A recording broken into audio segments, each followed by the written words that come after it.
Hello students, hope you are doing well. Today we are going to discuss a vital topic. Which distribution should be used? I know that most of the students, when doing hypothesis testing questions, they have a confusion. Which distribution should be used? Z or T distribution? Sometimes they use wrong distribution and end up with a wrong decision and a conclusion. So how can we avoid that? This video is for that.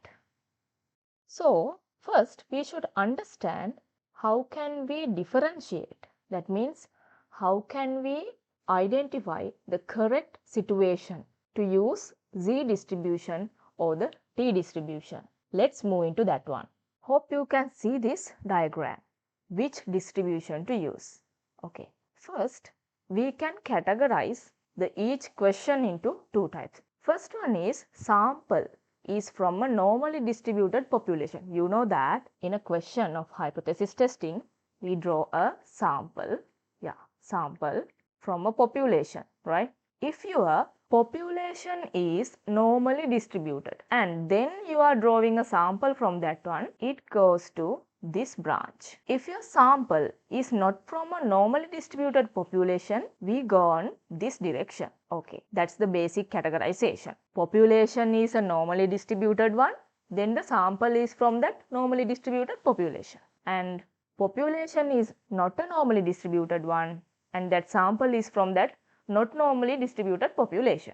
When we come to this one, this left branch, we can have two different branches, sigma known and sigma unknown. What is this sigma? Sigma is the population standard deviation.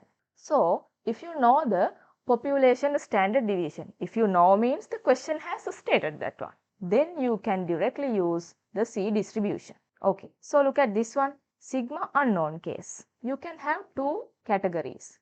Sample size, you know that N is sample size, right? So, sample size greater than or equal to 30 and sample size less than 30. Definitely for the sample size less than 30 case, you have to use the T distribution. When it is greater than or equal to 30, we use the C distribution. Sometimes you may wonder how we can find out the C test statistic, because you know that C test statistic is this one, right?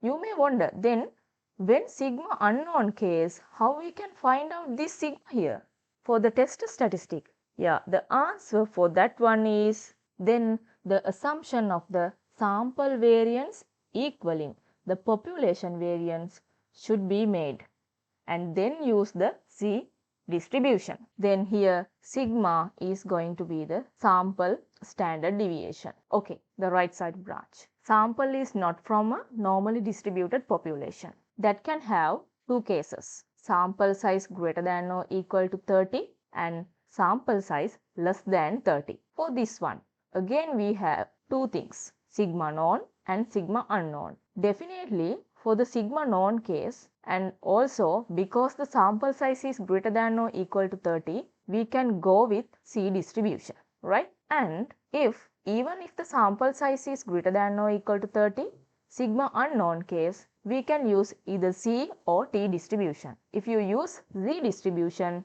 again you have to do the assumption. In order to find out the said test statistic, you have to do sample standard deviation is equals to population standard deviation. That assumption should be made then. Okay, there is a case sample is not from a normally distributed population and also the sample size is less than 30. Then regardless of the sigma, that means whether sigma is known or unknown, it is unclear what distribution we should use unless we get more information about the population.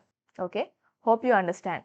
So, in the coming videos, I'm going to start the questions. First, we are going to look at the questions with hypothesis testing with one sample, and then we can move into the next topic, hypothesis testing with two samples.